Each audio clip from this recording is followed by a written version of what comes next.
Good morning, good afternoon, and good evening. This is the Yahudyath channel. I am Ayana, and I will be your facilitator today. Today we are talking about examining the moon. This should be considered a part of the Understanding Genesis chapter 1 series, and let us get started. But first, I would like to thank, as always, my supporters for this channel, both people who support monetarily and the people who are subscribed to the channel, leave comments, and watch the videos. As far as donators for this video, we have R. Mason, R. Smith, and J. Buckner. Thank you so very much for your donations to help keep this channel going. If you would like to donate to this channel, you like the videos you see, it's informative, educational for your walk with Yahuwah, please consider donating through PayPal, which you can do it under the email YHUHderek@mail.com, or Cashapp, which is $YHUHderek. Thank you. All right. When dealing with the moon, ancient and current Yisrael history is fraught with the misidentifying its real purpose and celebrating it in an idolatrous way. Both are pervasive. It's necessary to seek out the true word and purpose for the moon and separate that from the false identity of it. This should be considered the prequel to understanding Genesis chapter 1, verses 14 through 19. Because the moon and its complicated history in Yisrael and in Scripture is extensive, it was imperative to make this its own video. All right. So I have broken this series up into 4 parts. We'll go over part 1 today, which is to make a clear distinction between the true Yahudyath words, otherwise known as Hebrew, for month and moon, and to understand the changes that were made to definitions for moon and month in concordances and lexicons, and to give a couple examples of those changes so we can demonstrate it. You can look over the other parts, read them at your leisure. Let's get started. So, how the moon and month is listed in lexicons. Before we get into the actual listing of a concordance that I use, I wanted to give you 2 terms that are listed, that are used within most dictionaries, lexicons, concordances. The first term is denominative, right? A verb that derives from a noun or an adjective, having the same form as a noun. An example would be destruct, which is a verb, coming from the noun destruction. All right, that's an example.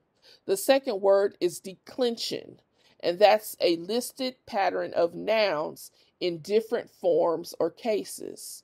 The regular changing of the endings or insides of a noun or adjective. So we're going to take a look of both samples of this right now when we look at Strong's listings for both moon and month. Okay, this is the listing according to Strong's. Now, to the left is the word Kadash. This is the word for month, and to the right is the word Yarak, which is correctly the word for moon in Yahudyath, otherwise known as Hebrew.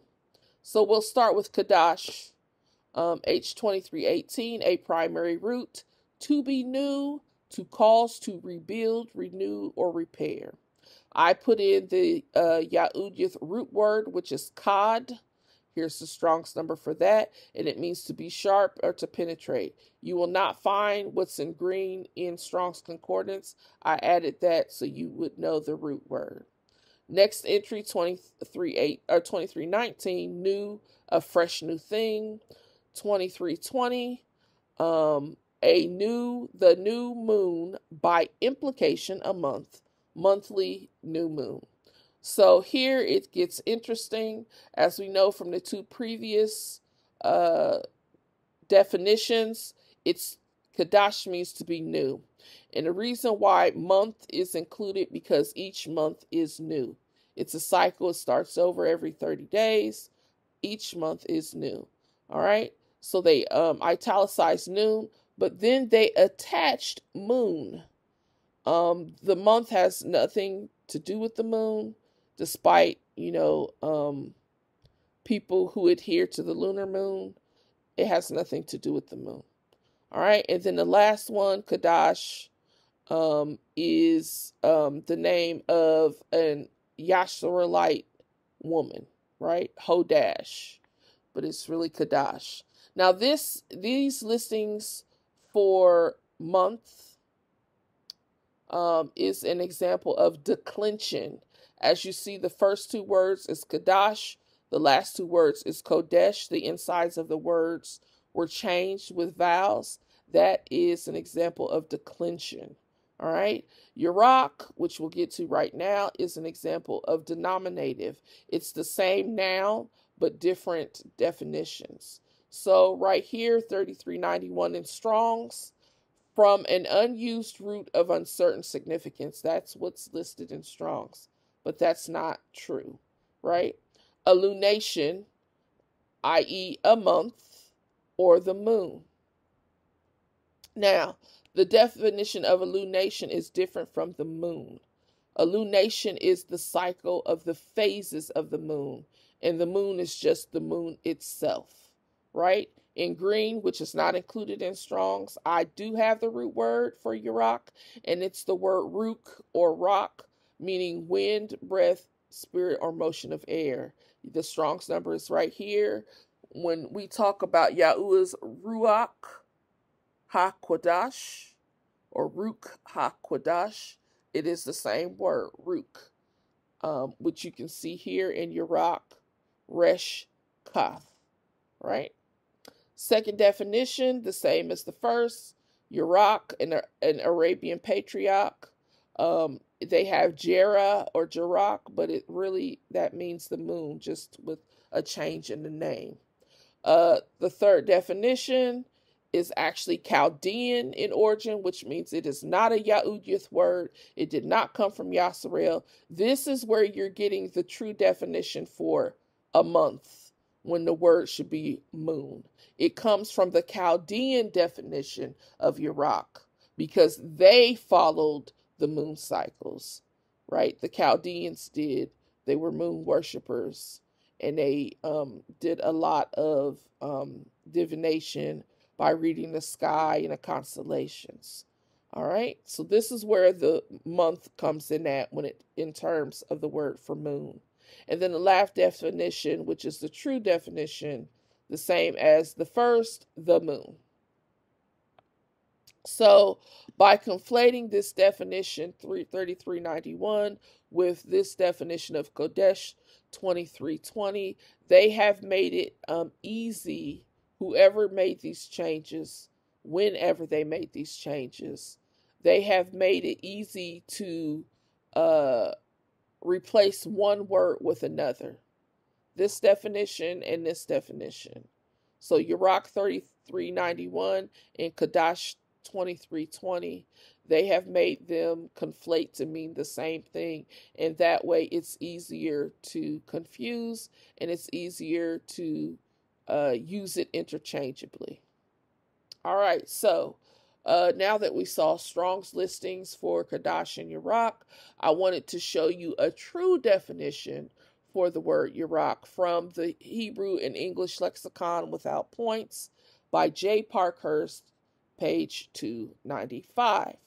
And it states that it occurs not as a verb in Hebrew, but as a noun masculine, Yurak, the moon, or more strictly speaking, the lunar light or flux of light reflected from the moon's body or orb. That this is the true sense of the word is evident from the following passages, which you can look up later and you can read the rest. Yurak is the older of the words between it and Kadash. The streams of light from the moonbeams cause motion of clouds and ocean waves. So again, it's a wind.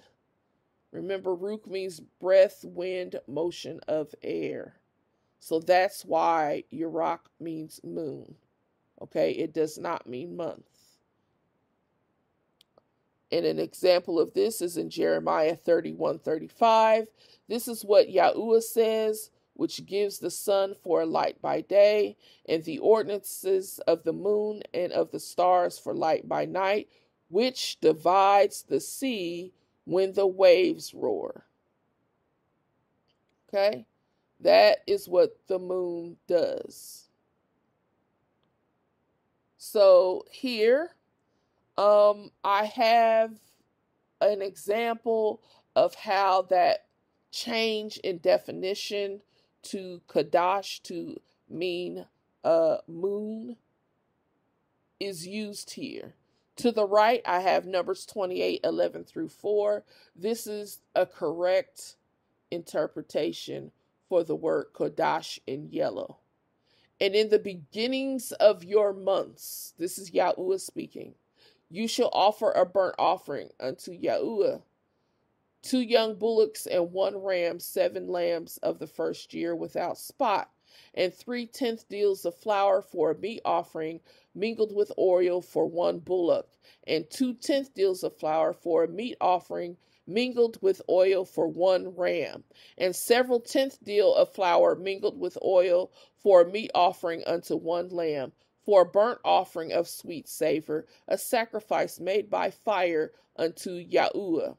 And their drink offering shall be half a hin of wine unto a bullock, and a third part of a hin unto a ram, and a fourth part of a hin unto a lamb. This is the burnt offering of every month throughout the months of the year. So the beginning of a new month, this was supposed to be done. This was interpreted correctly. Kadash in both all 3 words for month is the word Kadash. But when you look over to 1 Sam 20, it changes. And David said unto Jonathan, behold, tomorrow is the new moon, and I shall not fail to sit with the king at meat, but let me go so that I may hide myself in the field until the 3rd morning. Verse 18, and Jonathan said to David, tomorrow is the new moon, in quotations. You shall be missed because your seat will be empty. Verse 24, so David hid himself in the field, and when the new moon had come, the king set himself down to meat. Now, we know that the word Kadash means to new, renew, and also month, because each month is renewed, right? But they added moon to the definition of new. And so when it comes talking about the feast, they changed it. Now, Numbers and 1 Samuel are talking about the same thing, the offering for the beginning of the month. But in Numbers, it's done correctly. In 1 Samuel 20, it's been mistranslated to observe the moon, and it was done on purpose. Just like the definitions for moon and month, Yurak and Kadash, were conflated with one another so it could be intermingled and cause confusion. All right. You can also see another correct interpretation of the word Kadash, meaning month, in Numbers chapter 10, verse 10. So this is an example, and you'll see others, which we'll get into right now. Other mistranslated verses. Isaiah 66:23. From one new moon to another. Ezra 3:5. Both of the new moons. Ezekiel 46:1. In the day of the new moon it shall be opened. 2 Kings 4:23. It is neither new moon nor the Shabbath. In all of these, it is the word Kadash, and it should not say new moon. It should say month, because these are mistranslated. All of these have to do with feasts. Okay? Shabbath, one new moon to another, Shabbath. Here is a feast. This is another about the Shabbat day. And this one is talking about the new moon on the Shabbat. So when it comes to observing a feast or festivals or the Shabbat, the definition is changed. When it's just talking about the occurrence of time, not connected to any feast or Shabbats, then it's correctly translated as month. All right, so in my research, which has been extensive, over 9 months of research, I found that if a verse mentioned time peripherally, not as a concentration of a feast, it was translated correctly as month. But if a verse mentioned time directly in accordance to a feast or a Shabbat, it was mistranslated as new moon. And here are another 2 examples. Exodus 19:1 is correctly translated in the 3rd month. In 2 Chronicles 31:3, it's mistranslated because it's in connection with a feast, and for the new moons and for the set feasts, right? But we saw where Yahuwah said back in Numbers that he's talking about the beginning of the months, not new moons. Okay, so in conclusion today, the word Kadash, meaning to be new or renew, is the word for month because each month is new. Okay? The word moon was added to the definition of Kadash, meaning new, to encourage moon observation. That's the only reason why you would attach the word moon to Kadash, meaning new, is so that you can celebrate the moon through idolatry. The word Yarak means moon. It was changed to include the phases of the moon or lunation to mean a lunar month. By doing that, the words Kadash and Yarak could be used interchangeably. All right? And also cause confusion and also to mistranslate. The most important point in this conclusion is right here in the white box. If every verse that is translated as new moon, if it actually said that, you would see in Hebrew, which is truly Yahudyath, in its Hebrew form, you would see the 2 words Yarak Kadash. If it truly said to new moon, one word, each word would be in there. Yarak for moon, Kadash for new. If it said that, but it doesn't. It only has Kadash. Here are verses that you can look all of this up on. We went through 1 Sam, there's 2 Kings, we went through Isaiah and Amos, and there are other ones. Just look up the word new moon. Look at the Yahudyath, look at the Hebrew letters, and tell me if you see Yarak Kadash or if you just see Kadash. All right? In verses where month was mentioned generally, the month was translated correctly. Kadash was translated correctly as month. In scripture verses where a feast or a Shabbat was mentioned, the word for month was translated as new moon. So I hope I kept this short and sweet. Please go back and look extensively. I thank you for this presentation. The next time we'll get into part 2, where we talk about more translations and how you can see the manipulation that was done. Thank you so very much. I hope that you and your family are baruched by Yahuwah and he covers you with his protection. And have a good day. Shalom.